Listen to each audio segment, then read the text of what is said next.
প্রিয় শিক্ষার্থীরা কেমন আছো? আশা করি ভালো আছো। গতকাল আমরা পড়েছিলাম অ্যাসার্টিভ সেন্টেন্সের ন্যারেশন। আজকে আমরা পড়ব ইন্টারোগেটিভ সেন্টেন্সের ন্যারেশন। ইন্টারোগেটিভ সেন্টেন্সের ন্যারেশন। তো তোমাদেরকে আগেই জানিয়ে নিই যে ইন্টারোগেটিভ সেন্টেন্সটা হয় দুইভাবে। ইন্টারোগেটিভ সেন্টেন্স হয় সাহায্যকারী ভার্ব দিয়ে শুরু হবে, না হলে ডাব্লিউএস ওয়ার্ড দিয়ে শুরু হবে।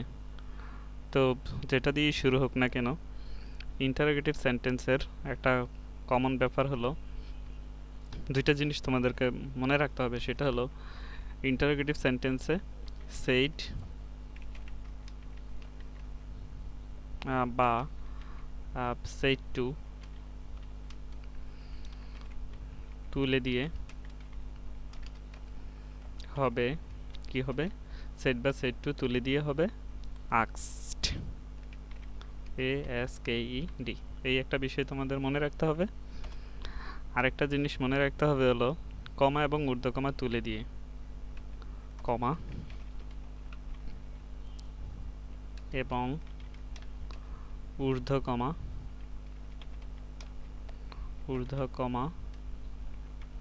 তুলে দিয়ে হবে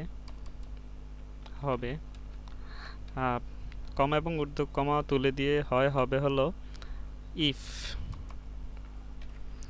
অথবা হোয়েদার। তো হোয়েদার শব্দটা আমরা তেমন একটা ব্যবহার করি না, তারপর আমরা একটু লিখে দিই WHETHER, হোয়েদার। তো কমা এবং ঊর্ধ্বকমা তুলে দিয়ে ইফ বা হোয়েদার হবে কখন? তাহলে আমরা এখানে এই জায়গাটাতে আমরা 1 এবং 2 ব্যবহার করি। ইফ ইন্টারোগেটিভ সেন্টেন্সে কমা এবং ঊর্ধ্বকমা তুলে দিয়ে ইফ অথবা হোয়েদার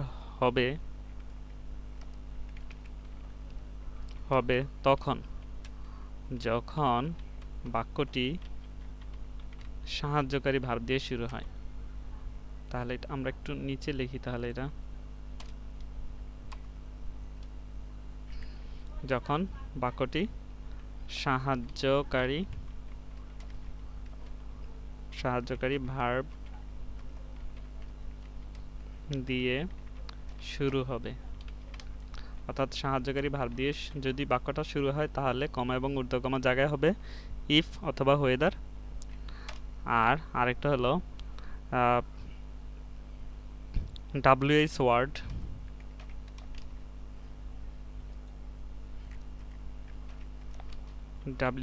ওয়ার্ড হবে তখন যখন বাক্যটি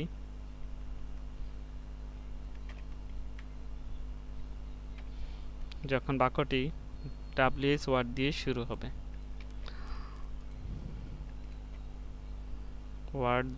হবে, এই কয়টা কথা কিন্তু তোমার মাথায় রাখতে হবে। এবার আমরা সরাসরি উদাহরণে চলে যাই, তাহলে ব্যাপারটা তোমাদের কাছে স্পষ্ট হবে। একটা ডাইরেক্ট ন্যারেশনের বাক্য আমরা বলি, যেমন রাজু said to মিলন। রাজু মিলনকে বলল, কি বলল? তাহলে এই যে এখন আমরা যে বাক্যটা শুরু করব এটা কার বাক্য? রাজুর বাক্য। রাজু said to মিলনকে বলল, রাজু মিলনকে বলল। তো রাজু যা বলল তাই ইনভার্টেড কমার ভেতরেই থাকবে। রাজু বলতেছে do you agree with me. বাক্য এটা প্রশ্নবোধক বাক্য, তাই প্রশ্নবোধক বাক্যটা দেওয়ার পরে আমরা ইনভার্টেড কমা দিয়ে বাক্যটা শেষ করব। তাহলে ব্যাপারটা খেয়াল করো, এই যে দেখো আচ্ছা যে প্রশ্নবোধক চিহ্ন রয়েছে, তার মানে বাক্যটা হলো ইন্টারোগেটিভ সেন্টেন্স। তো ইন্টারোগেটিভ সেন্টেন্সে 1 নাম্বার কথা সেট বা সেট টু তুলে দেওয়া হবে আস্কড। তার আমরা সেট টুটা একটু ফাইন্ড আউট করি। এই যে দেখো সেট টু, আশা করি সবাই দেখতেছো, খুব ভালোভাবেই দেখতেছো। সেট টু, তাহলে ইনডাইরেক্ট স্পিচ করব, মানে উত্তর করব ইনডাইরেক্ট।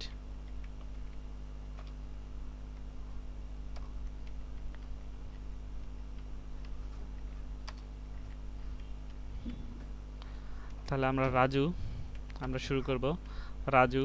তাহলে প্রথম শর্তটা মানি, সেটা হলো ইন্টারোগেটিভ সেন্টেন্সের এই যে সেট টু, এই সেট বা সেট টু তুলে দিয়ে কি হবে, আক্সড হবে। তাহলে আমরা এখানে আক্সড লিখব, ASKED, আক্সড। তারপরে এই যে মিলন নামটা যা আছে তাই মিলন লিখব।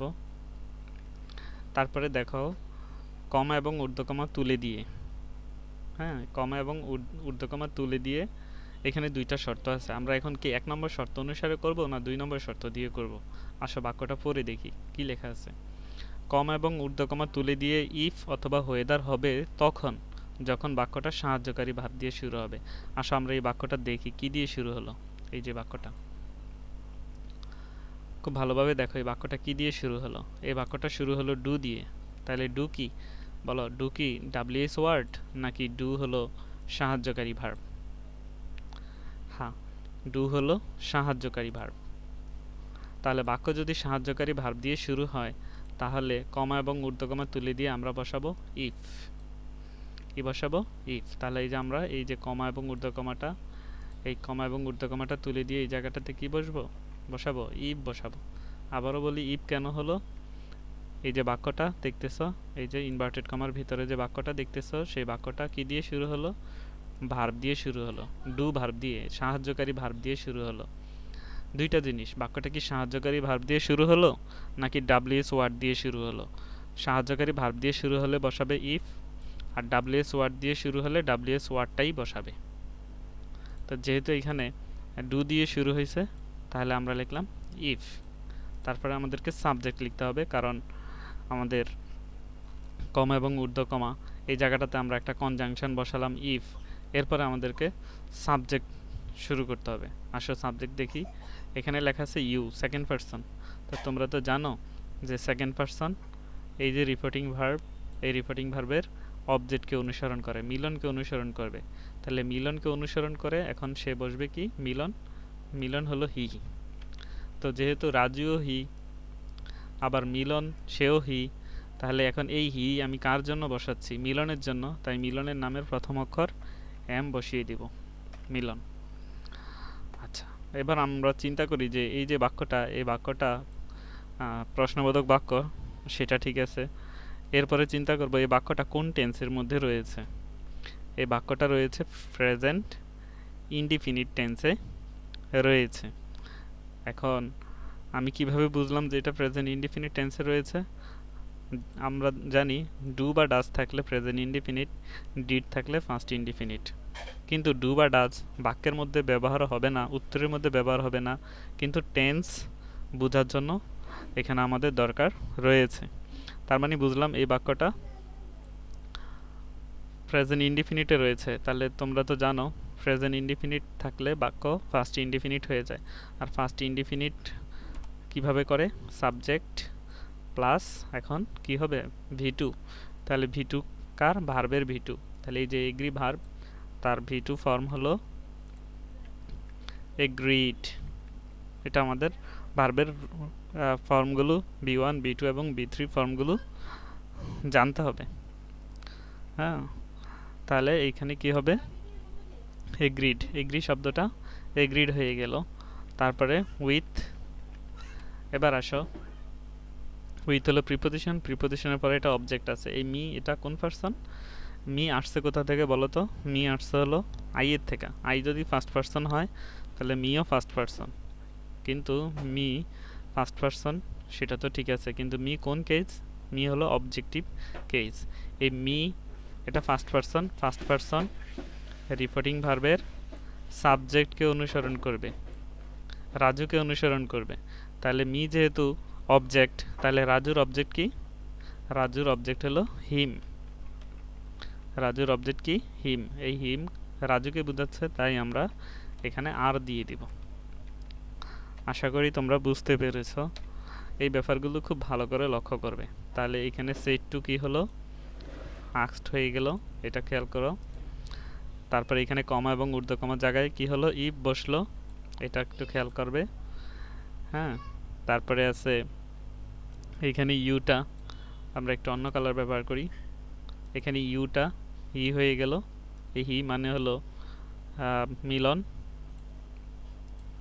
তারপরে এই যে এগ্রি দেখতেছ, এগ্রি হলো প্রেজেন্ট টেন্সে রয়েছে, এটা হয়ে গেল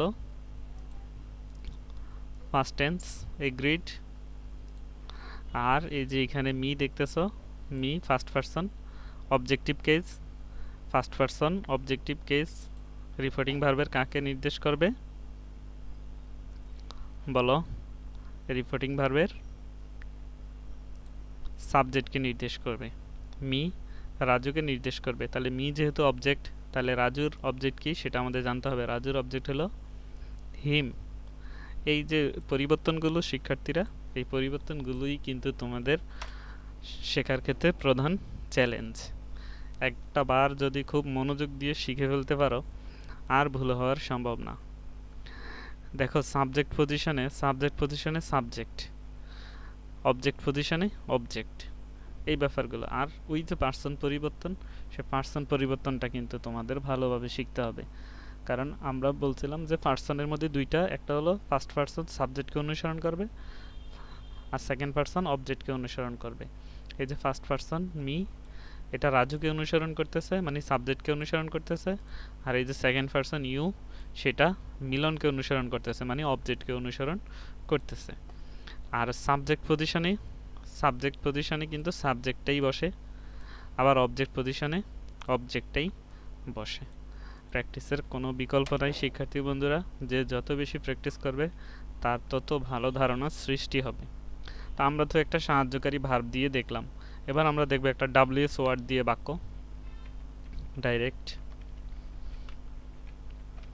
ডাইরেক্টের একটা বাক্য লিখব।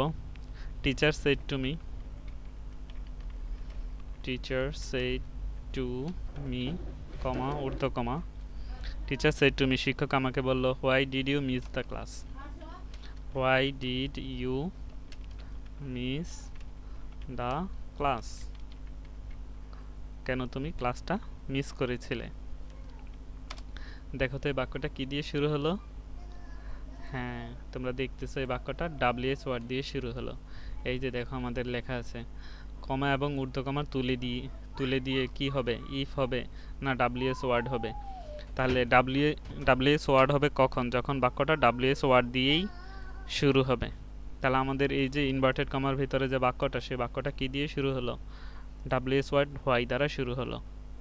যে সকল ওয়ার্ডের পূর্বে ডাব্লিউ এবং এইচ থাকে সেগুলো হলো ডাব্লিউএস ওয়ার্ড। তাহলে ডাব্লিউএস ওয়ার্ড। তো আমরা এখন ইনডাইরেক্ট করব। ইনডাইরেক্ট তো এই বাক্যটাকে শুরু করছে টিচার, শুরু করছে, তাহলে টিচার যা আছে তাই টিচারই হবে।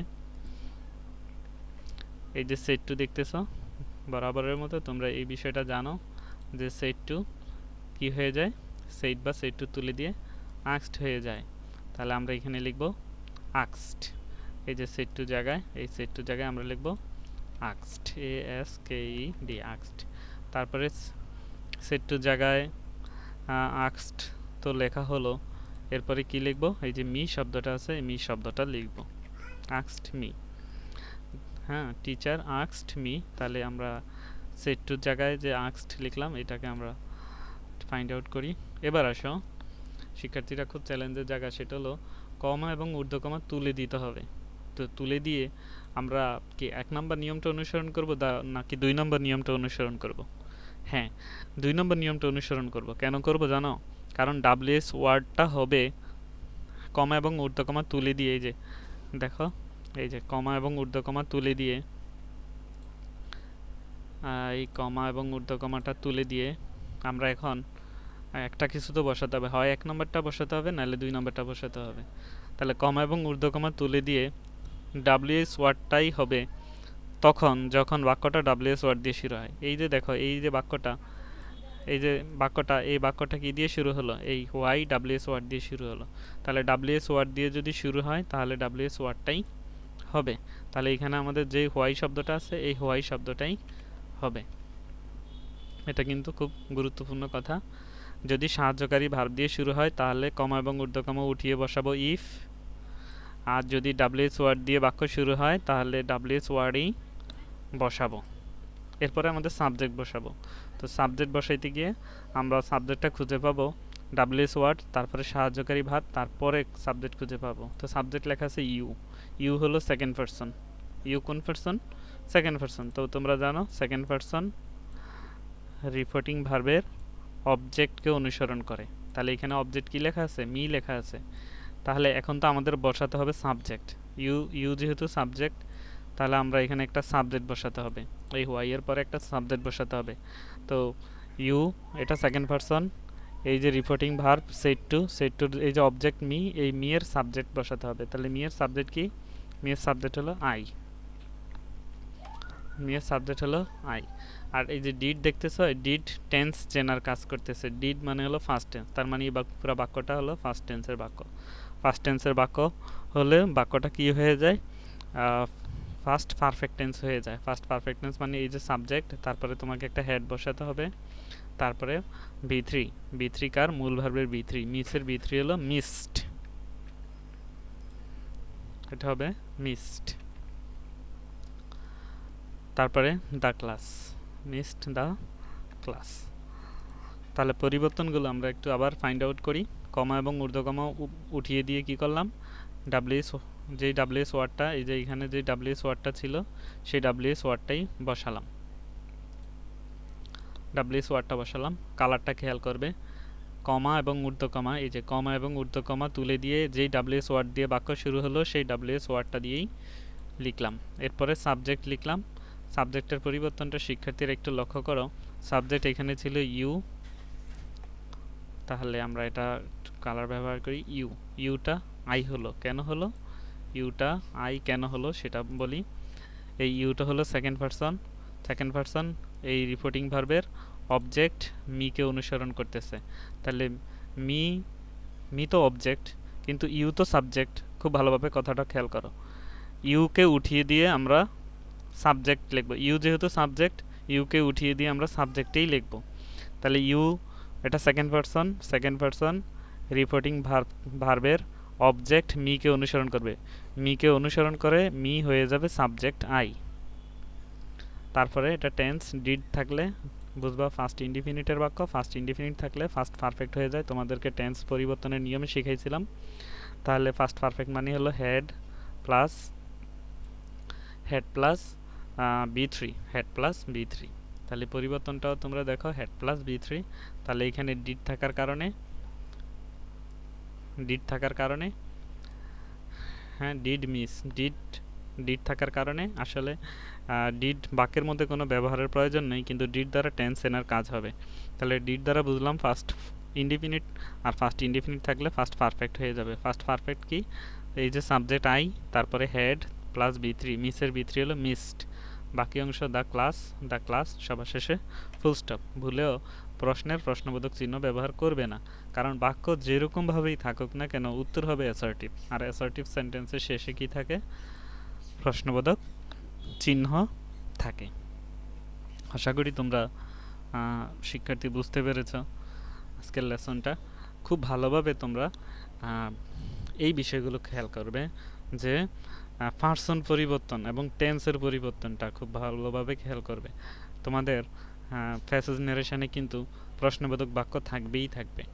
আজকের লেসনটা তোমরা যদি একটু মনোযোগ দিয়ে ভালোভাবে দেখো এবং বারবার প্র্যাকটিস করো, এবং প্র্যাকটিসের পরে যদি তোমার মনে হয় যে না স্যারের সাথে আবার পরামর্শ করা দরকার, তাহলে তোমরা আমার সাথে পরামর্শ করবে, আমি আবার শিখিয়ে দেব। তো আশা করি তোমরা ভালো থাকবে এবং কাজগুলো করবে, এই আশাবাদ ব্যক্ত করে আজকের মতো এখানে শেষ করছি। আল্লাহ হাফেজ।